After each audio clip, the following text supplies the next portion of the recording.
Pretty great, isn't it? How did they even do that? How did they get that up there? Amazing. Mm.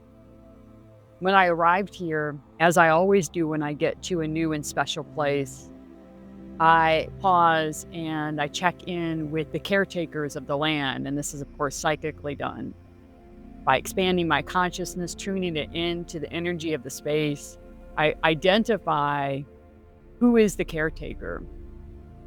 And the caretaker comes to me and I have a conversation where I introduce myself, what my intent is here on the land, why am I here, how long will I be, and ask their permission to enter.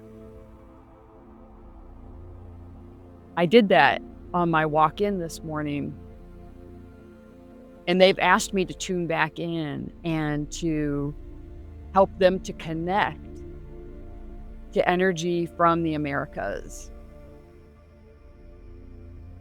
So maybe we can do that right now for a second.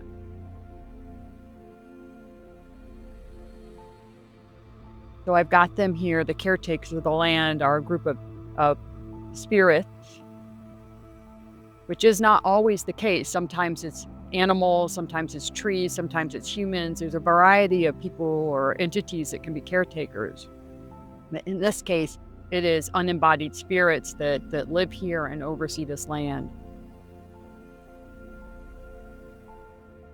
And they're actually pleased that we're doing this on film. That surprises me. I was a little unsure if they would like that or not, but they like this idea. So, folks, who is it, what type of energy are you looking to connect to in the Americas? They're like the land. They want to connect to the land, and they're identifying sacred spaces.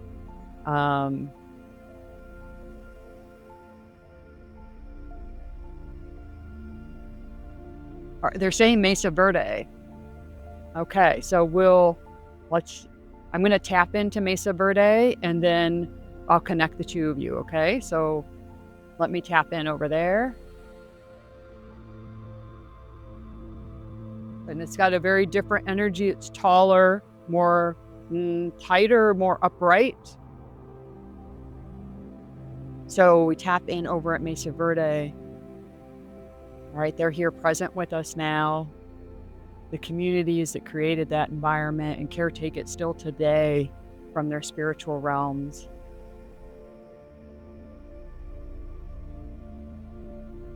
All right, now I'm going to bring in the spirits here, some of which are druid, but not all. There's earlier spirits as well. And I'm letting them feel each other through me. Mesa Verde, are you understanding what's going on here? Are you open to this sharing? Yes. Thank you, Sarah. We welcome you back to our field. It has been quite some time since you have visited us. We thank you for reaching out to us today. We understand that the energy of Stonehenge wishes to connect with us today, and we have never thought of such a thing. This is a very, very interesting occurrence that's happening now. We are curious, we are unsure but confident in your capabilities to make this connection. And folks, as I'm doing this, my fingers are really tingling. There's a lot of pressure in the chest. The two different energies feel very different. So Stonehenge, are you ready here? This is kind of like connecting, like I'm a phone operator back in the old days where they connected the wires. It's a little bit like that. So they're going to connect through me and experience each other.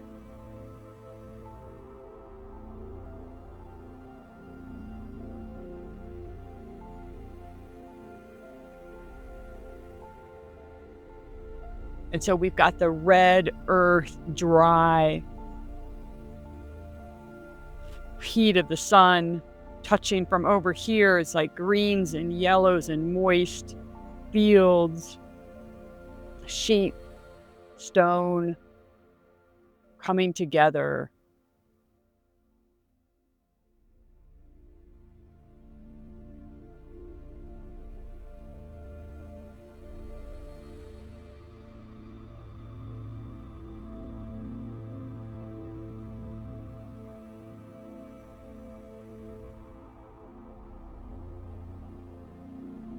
All right, I'm going to separate you both and hold you here individually again so that we may speak about what you've just experienced.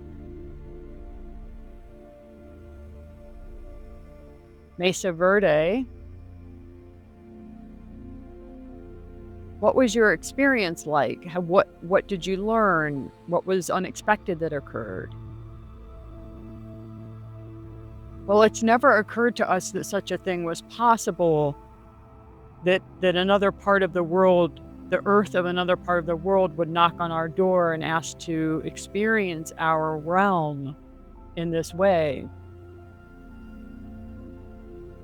And what we felt was a much richer soil, a moist soil, but similar cultural strife as what is on the surface in our part of the world. And this saddens us a little bit. While we know that the earth is resilient, we know that the people and the animals and the beings here will find their way. We had hoped that other parts of the world had found the path sooner, or were more on the path at this moment than those nearest us. But we will not be discouraged, for we know the hearts of the souls, and we know that it's just a momentary shift that would be required for each person to find the depths within them to connect once again with Pachamama, with the earth, with the soul and spirit within. And we are happy to have our red soils be the place where this can occur. So thank you for this connection. And we tip our hats to England for this invitation today. And with that, I feel them pulling back into their space. Thank you, Mesa Verde. All right, and returning now to Stonehenge. Thank you for asking for this service in return for my presence being permitted here on site. I am grateful to have been able to offer it. Was it what you expected?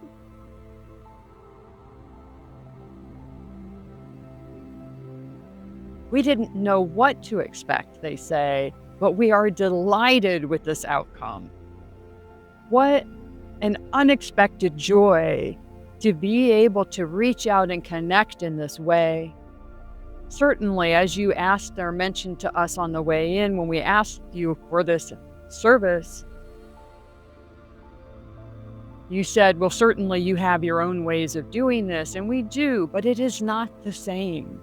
The human embodiment of these energies is a very different experience for us. And of course, your lens, it gets applied as a filter.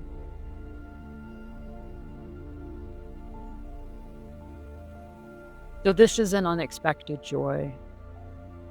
And we are so grateful for the experience of the dry heat, especially during our time of winter here in England. And we hold a similar optimism as Mesa Verde does for the future of mankind and the future of our planet. And we thank all of you who may be watching for having participated in this small experiment. And with our blessing, thank you for being here on the land. And with that, I feel them pulling back as well. And so now it is just you and I enjoying this beautiful moment here at Stonehenge. These were the land stewards, the caretakers of these particular pieces of land. There are many entities, spirits available for communication, as well as other beings in your life, whether it's pets or human loved one.